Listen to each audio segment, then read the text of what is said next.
De la sexualité féminine à l'école et notamment la représentation du clitoris a de sérieux progrès à faire.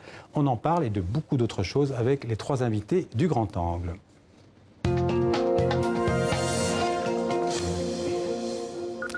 Bonjour à vous trois. Bonjour. Bienvenue sur TV5 Monde. Je vous présente d'abord brièvement et je vous proposais aussi de nous dire après en quelques mots le sens de votre engagement féministe. Alors, je commence par vous, Warda Sadoudi. Vous êtes l'une des responsables des ateliers du féminisme et vous avez créé l'association Home pour hébergement, orientation, médiation, écoute. Vous voulez ajouter quelque chose? Tout à fait. Donc, depuis plusieurs années, j'accompagne des femmes victimes de violences et j'ai co-fondé avec Bouchra Azouz les ateliers du féminisme populaire.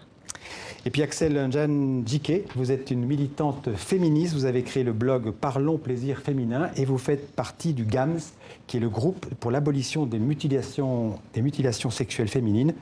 On peut dire autre chose pour vous présenter? Et je suis également à l'initiative d'un podcast qui s'appelle Mima Sex and I, qui porte sur l'intimité de femmes noires. D'accord. Et puis Julia Pietri, vous êtes la créatrice de Gang du Clito. Qu'est-ce que c'est? Gang du Clito. Alors, je suis l'initiatrice de la campagne It's Not a Bretzel et la fondatrice du Gang du Clito. Oui. Voilà. Et le Gang du Clito, c'est un compte Instagram. On va voir d'ailleurs le bretzel dont vous parlez. On va le voir? Oui, on va le voir.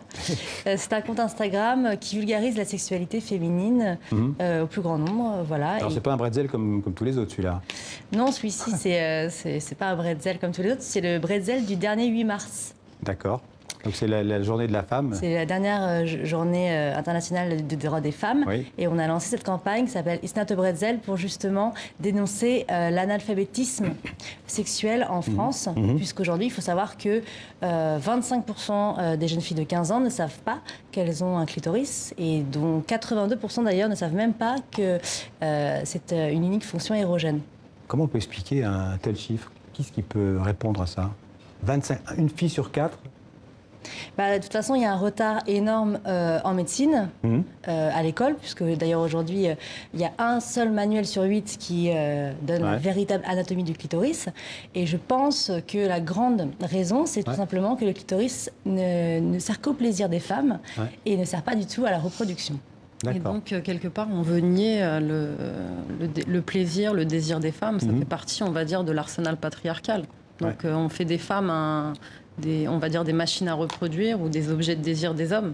Mais nier leur plaisir, c'est nier leur sexualité. À l'école, en tout cas en France, la sexualité, c'est encore lié à la reproduction.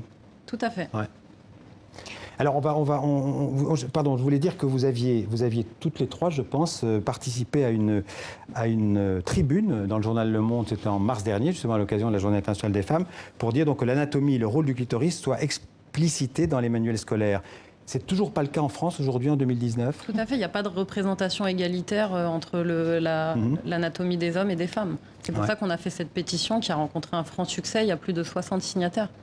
60 000, pardon. 60 000 signataires. Oui, tout à fait. Après cette pétition, est-ce que vous avez été reçu par exemple par la secrétaire d'État à l'égalité homme-femme, Marlène Schiappa? Non, on attend toujours cette invitation. On a eu une réponse tardive. On a une réponse tardive au début juillet qui nous a laissé pour le moins pantoise, on va dire. Pourquoi? C'est quoi comme réponse?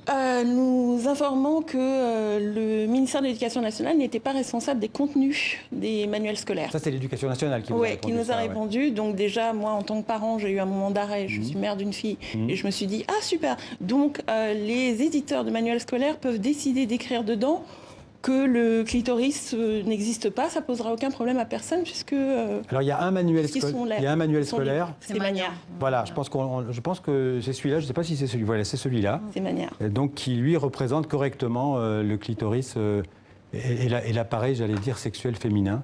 Tout à fait. Voilà. Alors... 1 sur 8, c'est peu quand même. 1 sur 8, c'est? C'est peu, hein. Un seul sur 8. Ah, d'accord, un seul sur 8 manuels, pardon. Notre pétition, elle a été lancée en mars, à savoir qu'il y a un renouvellement des manuels scolaires, puisqu'il y a un renouvellement des contenus et des programmes.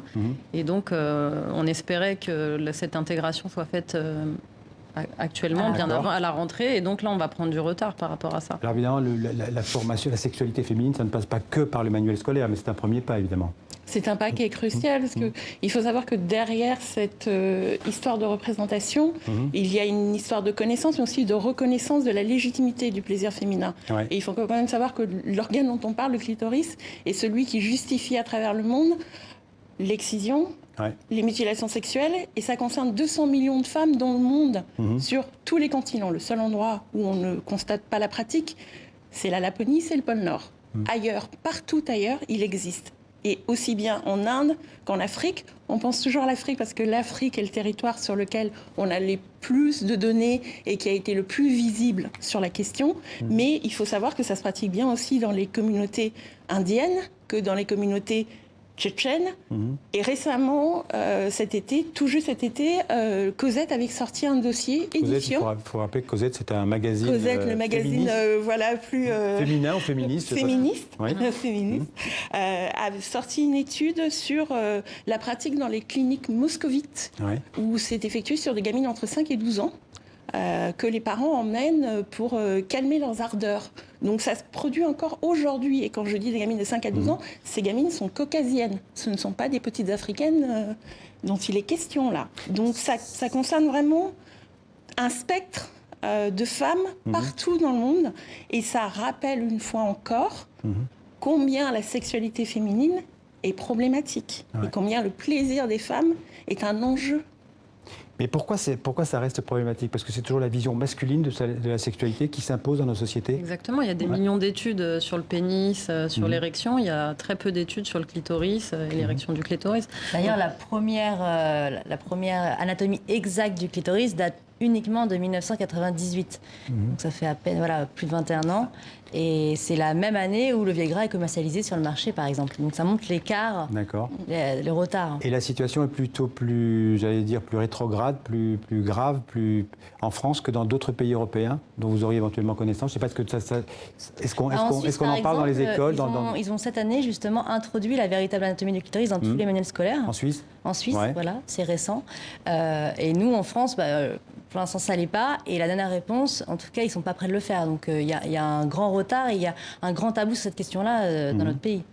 Et vous disiez tout à l'heure que c'est pas uniquement l'appropriation du corps, connaître son corps qui permet l'éducation sexuelle, ou l'appropriation. C'est quand même un combat, un enjeu féministe important, puisque les femmes, elles sont confrontées quand même à beaucoup de stéréotypes, de pression à travers les réseaux sociaux, les médias sur leur corps. Et le fait de savoir qu'on a un clitoris, ça permet de savoir que pour chaque femme, il peut y avoir un corps différent.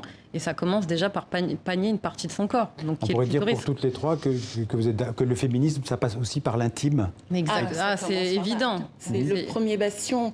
C'est évident. Pour moi, en tout cas, c'est le premier bastion de l'émancipation. Et à travers la sexualité, il y a aussi beaucoup de violence. Donc faire en sorte que dès le plus jeune âge, les femmes, elles comprennent que le plaisir, c'est quelque chose d'important. S'approprier son corps, c'est quelque chose d'important. Ça permet aussi de lutter contre les violences. Ce sont des choses dont vous parlez dans votre association pour le féminisme populaire. Tout à fait, on parle beaucoup de sexualité avec les femmes. Il y a beaucoup de violence dans la sexualité. Et souvent, les femmes, elles ne sont que l'objet de plaisir d'un homme. Et on revient, on se réapproprie son corps, on réapprend à le connaître. C'est le même sujet pour l'excision. Il y a beaucoup de femmes qui ne savent pas qu'elles sont excisées tant qu'elles n'ont pas de sexualité. Elles ne savent pas qu'elles sont excisées. Tant qu'elles n'ont pas eu de rapport sexuel, puisque dans les manuels scolaires, il n'y a pas le clitoris. Vous voyez, donc c'est des vrais enjeux de société, de lutte contre les violences faites aux femmes. Le combat, oui, pardon.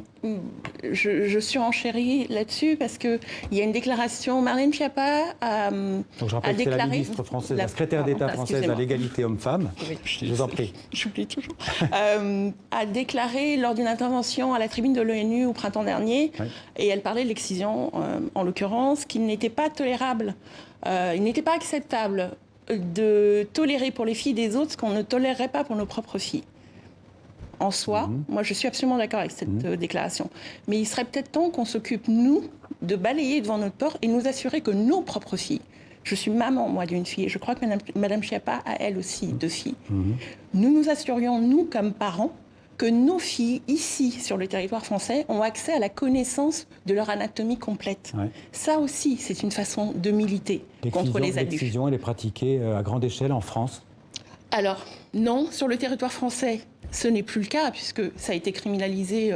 On a un dispositif législatif remarquable là-dessus. Grâce au combat des féministes. Grâce au combat des féministes, ici en Afrique. Et puis le combat, il est inclusif. Elles sont noires, elles sont blanches. Elles ont travaillé tout ensemble. Le souci, c'est que de nouveaux chiffres sont arrivés en juillet du Journal international de médecine qui estime aujourd'hui à 100... 24 400, je crois, le nombre, 124 000, un peu plus de 124 000, le nombre de femmes exilées sur le territoire français. Quand même. C'est-à-dire que c'est quasiment le double du chiffre qu'on avait jusqu'à présent, qui était de 53 000, entre 53 000 et 60 000. Oui. Et il faut savoir que ce chiffre est temporaire. Je voudrais vous demander, avant de terminer, à toutes les trois, votre définition du féminisme. C'est quoi pour vous l'engagement féministe ?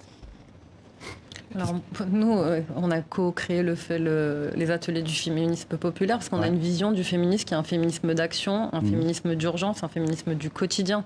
Pour nous, le féminisme, il est partout. Ouais. C'est pour ça que, par exemple, ce sujet n'est pas un sujet marginal pour nous. C'est-à-dire le féminisme et l'égalité femmes-hommes, c'est sur toutes les questions sociales, sur toutes les questions d'image, de visibilité.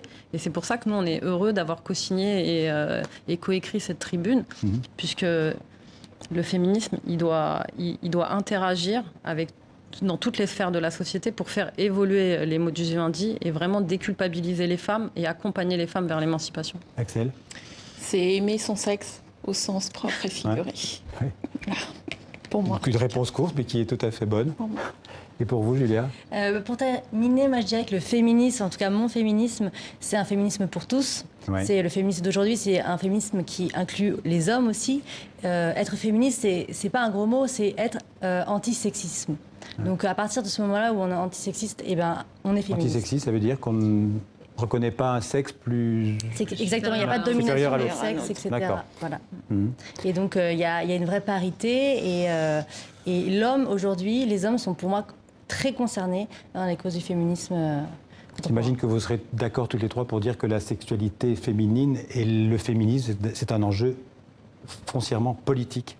On est totalement d'accord. À partir du moment où les femmes ne sont pas libres de disposer de leur corps comme sujet, c'est un sujet politique. Et ça le restera. Merci à toutes les trois. Merci Julia Pietri, merci Axel Janjike et Warda Sadoudi. Merci d'être venu en parler dans le 64 minutes.